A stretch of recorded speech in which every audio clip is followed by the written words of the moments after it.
We know what you're thinking after a semester-long wine class. Sure, I know about wine and food, but how can I afford to share this knowledge with my friends and family?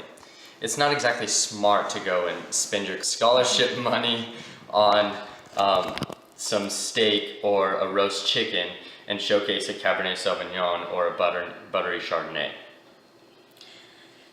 So welcome to our dinner party, and for the less savvy people, that is breakfast plus dinner. I'm Jess. And I'm Press. Tonight we're going to show you all a different way to throw an awesome and sophisticated party while stretching your hard-earned buck. And no one will know the difference. We obviously couldn't cook in front of you in class, and so we invited you into our kitchen today.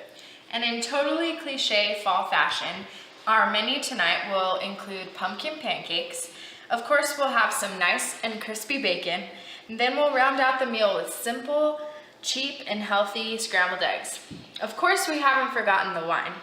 We're going to introduce you to the beautiful world of rosé as a pairing for this menu. Today, we have a chosen Ménage à Trois California Rosé as we get it out of the fridge. This is the Ménage à Trois. It's a great pink color. We originally chose rosé after a simple Google search for wines to pair with breakfast. And then after a little bit more research, we saw that this was actually a great suggestion. We selected the Ménage à Trois because it's the most available and affordable in Las Cruces. Now, if we think back to how wine is made, we know that white wine is made with just the juice, and red wine is made with the juice plus the skins. So a rosé is made by initially fermenting the wine juice or the grape juice with the skins, and then after some amount of time, depending on what color your rosé is going to be, you separate the solid from the liquid, and hence you get a pink rosé wine. And this places rosé really right in the middle of red and white wine. So I'm sure everyone is wondering, will rosé be sweet or dry? It really depends. In Europe, they're usually dry, and in everywhere else, they're usually sweet. But there are exceptions. You can have a dry wine in California, and you can have a sweet rosé wine in Europe. There are several different types of rosé wines. You have the Cab, the Merlot, the Shiraz, etc. And some are mixes. And our wine tonight is actually a mix of Merlot, Syrah, and some type of German name that we both can't pronounce. So I think it comes down to this. Rosé is an extremely versatile wine, right? Exactly. One website that we looked at described it as the perfect beach wine, the perfect picnic wine, and the perfect sitting and watching TV wine, simply because it is so in the middle of a white and red wine. And because it can be so inexpensive. This bottle right here was $13 at Toucan. French rosés can get a little bit pricey, but it's fairly easy to find an affordable choice. And the reason it's so affordable is because the process is a lot shorter.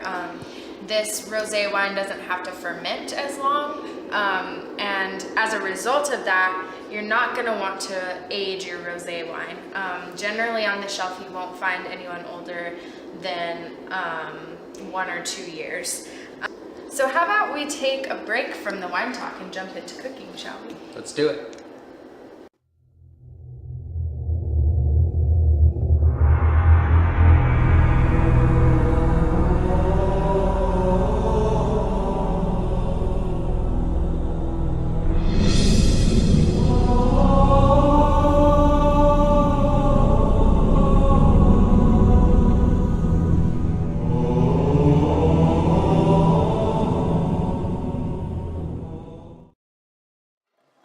Cooking, we're having another wine, much like we have a lecture wine during class, and this is just to get us through the cooking process until we can eat and have our actual wine.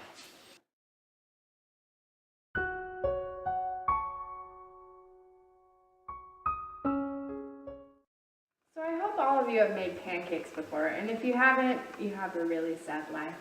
But all we did with this pancake mix is it's regular buttermilk pancake mix. We added some pumpkin puree, a little bit of pumpkin pie spice, and a little bit of brown sugar. And that just really elevates the pancake mix to make it something special.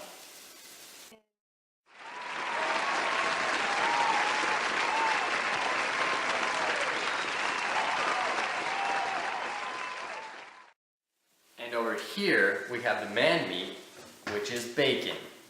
Now you have to make sure when you're cooking for a large group of people or a party that you want to line it out on some sort of cooking sheet or pan and place it into a cold oven at 400 degrees Fahrenheit. And so that'll slowly cook the bacon and make it perfectly nice for everybody to eat. And then about 15 to 20 minutes later, you'll have bacon ready for the masses. Oh, happy day. Oh, happy day. Oh, happy day. My favorite part about pancakes are the chocolate chips, obviously, because it's chocolate. And so a really fun thing to do while you're hosting a party or having a dinner party or something is to kind of lay out some things to go into your pancakes. And we have here chocolate chips and some pumpkin seeds to go along with our pumpkin pancakes. And so that really elevates the game even more if you needed that. So.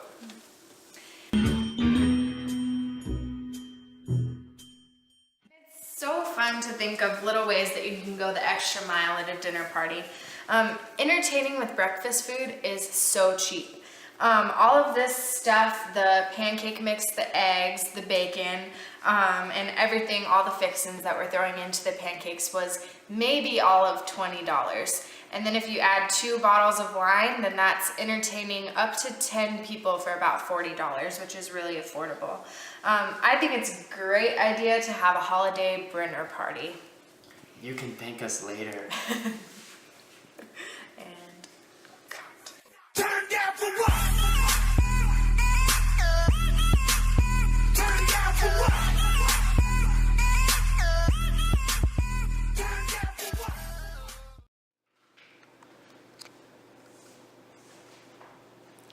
See what I mean about stretching a buck?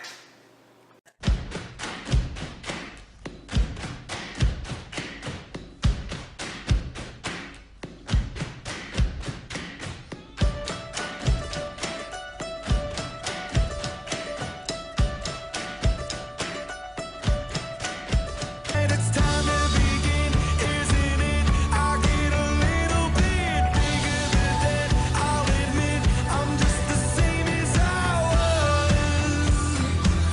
Now don't you understand that I'm never changing who I am? Alright.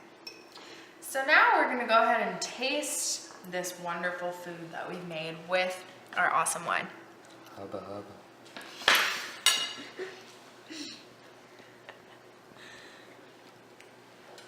I've already actually tasted this one, and it's pretty, a little bit more dry than I thought it would be. It has some fruity notes like raspberry, and it has a little bit of a strawberry note to it. These pancakes are awesome, right? They are awesome. I think they're even good without syrup, but they I are. like syrup because it adds more flavor if you didn't already need it. And so I would like to say, you know, if you know any sort of chemistry, you know that like dissolves like. And so it's the same thing with wine. If you have a very sweet, soft wine, you usually want a sweeter, softer food to go with it. If you have a very hard, dry wine, you want something more robust, something like a steak or a burger to go with it. And so this rosé wine is kind of in the middle, and so it's nice to have this little bit of bacon, but also the sweetness of the pancakes and the eggs.